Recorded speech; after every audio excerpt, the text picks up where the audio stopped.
حضور صلی اللہ تعالی علیہ وسلم نے فرمایا جو شخص بیماری سے فوت ہوا،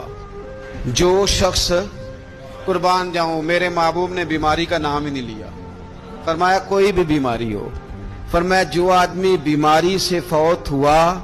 اللہ اسے شہادت کی موت عطا فرمائے گا، اور وہ عذاب قبر سے اور قبر کے امتحان سے بھی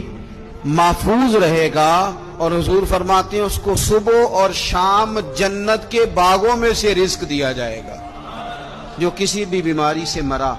یہ لوگ بیماری سے مر رہے ہیں تو لوگوں نے اچھوت سمجھ رہے ہیں، اچھوت، یہ اچھوت نہیں ہے، اس لیے کہ لوارث نہیں، یہ خدا رسول کے ماننے والے ہیں، تم انہیں اچھوت کہہ رہے ہو اور مدینے والے رسول انہیں شہید فرما رہے ہیں۔ حضور نے فرمایا جو بیماری سے مرے شہید ہے، وہ قبر کے عذاب سے محفوظ رہے گا اور جنت کے باغوں میں سے اللہ رزق دے گا۔ لوگ کہتے ہیں دیکھو جی بڑا تانگ ہو کے دنیا سے گیا ہے، تو اس بندے کو بھی عذاب قبر نہیں ہوتا۔